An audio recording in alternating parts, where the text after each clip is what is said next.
Hey guys, Brian at Victory 4x4. Today I'm going to show you how to install our bed rack on a full-size truck. So let's go ahead and get started.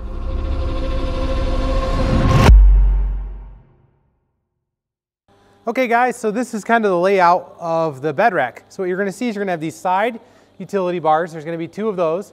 You're going to have the crossbars that go across the truck. There's a pair of those.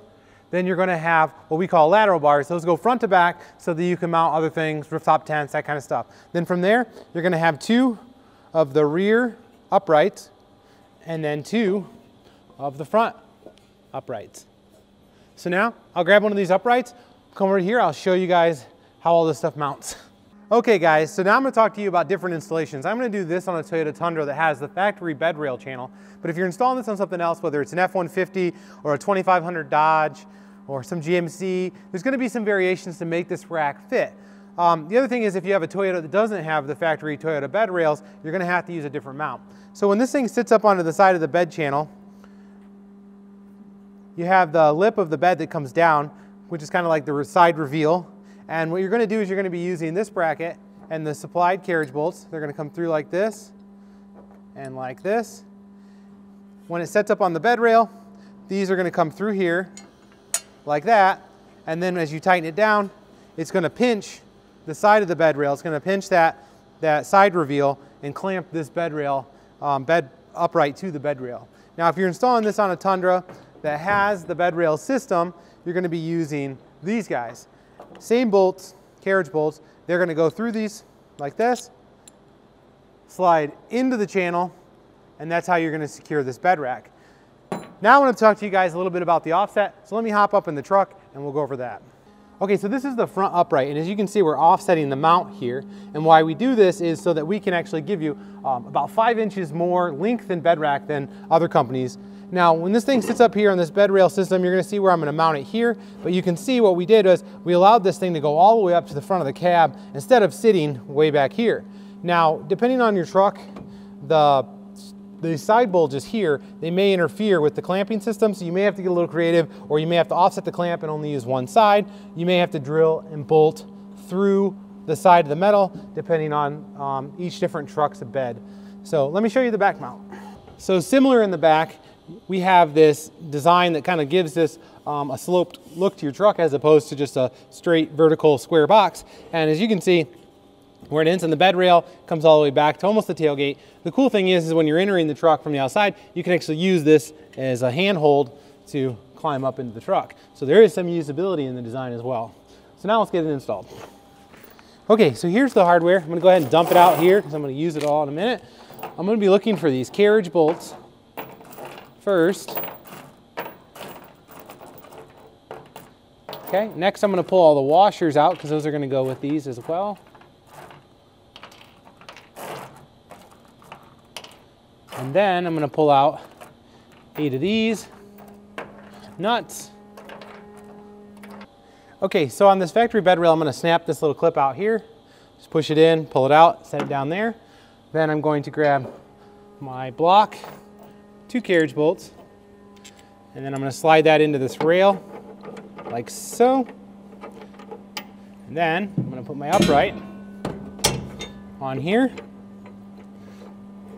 So I'm just going to kind of end it at the channel for now. Then I'm going to put a washer on here and then a nut.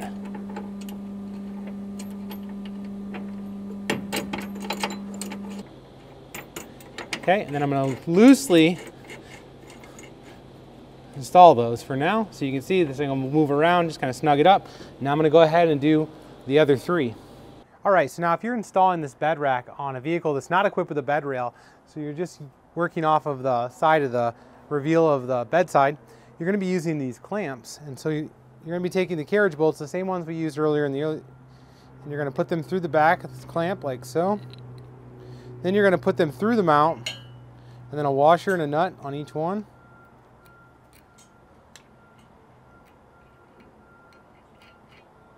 And we're going to leave it loose so that when we put it up onto the bed rail, we can kind of shimmy it in place.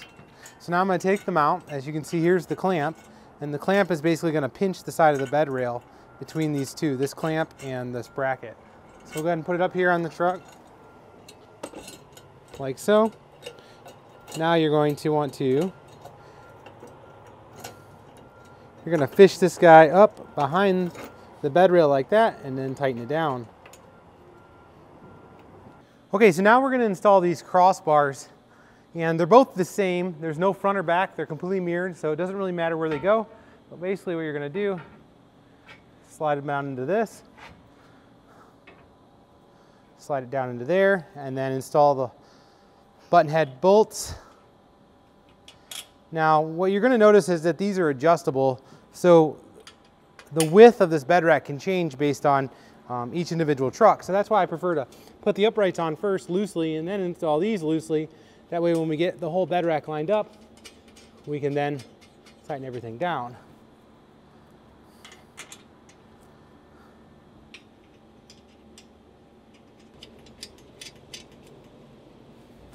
Next, we're going to install the lateral bars as well as the side accessory bars.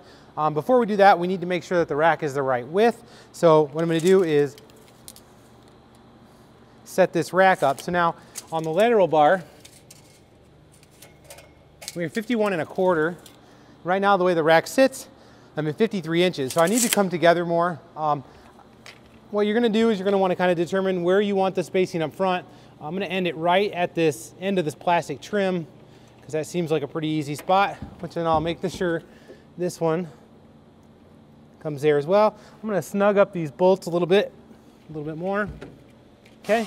Okay, so now I'm at 53 inches. I still need to come in almost 2 inches, so I'm going to go ahead and loosen these bolts on both sides of this rack and move it forward.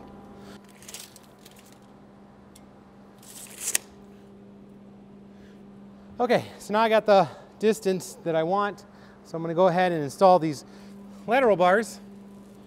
What you're going to notice is we have different mounting locations on each side. So there's basically a wider one and then a narrower one. Where you're going to put that is going to determine basically what you're hauling, what you're using it for. A lot of times if you're doing a rooftop tent, you're going to want to use the inside ones. The outside ones, if you're using it as like a general rack, or if you have a really big rooftop tent. So you're also going to want to put the button head bolts through this way so that you can access them with an Allen wrench here. Otherwise, you won't be able to get an Allen wrench into that channel. So let me go ahead and get this started.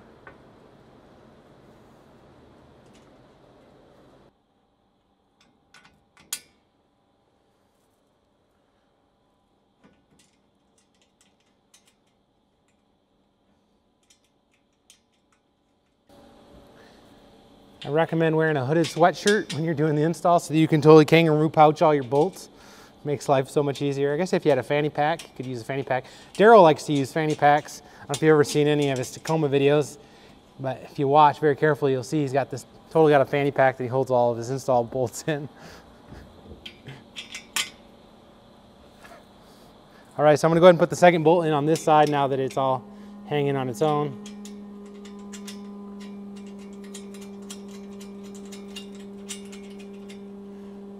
And then I'm gonna install the other one. Okay, so these are the side accessory mounts, and what you have on here are Rotopacks locations and places where you can put quick fists to put axe and shovels and that kind of stuff, high lift jack mounting locations, bike mounting locations. It's all built into this. Now what you're gonna see is in these uprights, we have different heights to allow you to move this thing up and down. Why would you want to move it up and down, you would ask? Well, depending on what gear you put on it, you may not have the clearance you need from the bedside, so it may make more sense to move it up. Or if you have a rooftop tent or an awning or a road shower or something like that, you may need to move it down to clear that. So we went ahead and allowed adjustability. The other adjustability part is, if you're going to be hauling bikes on the side of this thing, you may want it all the way down low. That way the bikes are lower, easier to access, as opposed to all the way up here where then the bike sits way up here. So we'll go ahead and install these. I'm going to put them right in the middle.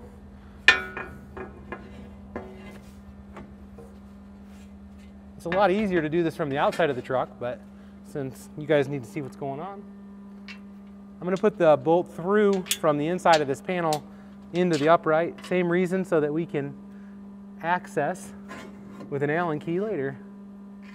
This is way easier when you don't have LED lights shining in your eyes for the camera guy, and when you're on the outside of the truck, and when you have friends or children, as I always say, when you need small hands. So anyways, I'm gonna wrestle this into place, one on each side for now to get me started. and then I'll get the other one in.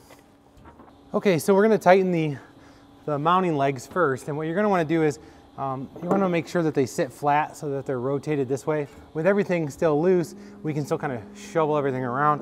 So I'm gonna start on this side, and go ahead and push this out like that, and then using a 1/2-inch socket, I'm gonna snug this up. All right, so on the other side, you can see the gap here is what we're trying to close up. So I'm gonna go ahead and push that down, tighten up these.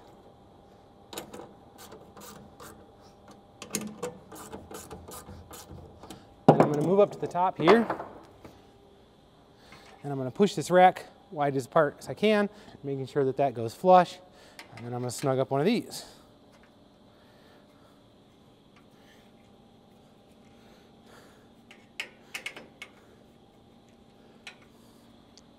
Okay, do the same thing in the front. Okay, so now using a 1/2-inch socket or a wrench and a 3/16 Allen wrench, we're gonna go ahead and tighten up the entire rack. You are gonna wanna make sure that your bars are in the right spot because they are able to move back and forth like left and right. So you're gonna wanna make sure that you have them even all the way across, and we're gonna tighten everything up all the way down and we'll be good to go. So let me get this tight.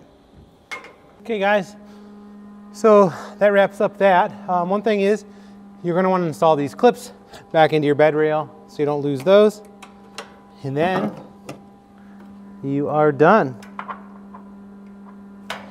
Now we have a bunch of different accessories for these things. We have a headache rack, we have bike mounts, we have traction board mounts, high lift mounts, on and on, as well as things we may come up with in the future. Each one of those things is done in its own installation video. So if you're looking to install the track board mounts, check out the video for that, or the headache rack, check out the video for that. This is just the main rack. This is also going to show you how to install the half rack. It all installs the same. The only difference is the legs are a little shorter on the side, which means your panels only have 2 adjustability spots up and down right there. So that wraps that up. Let's go hit the trail.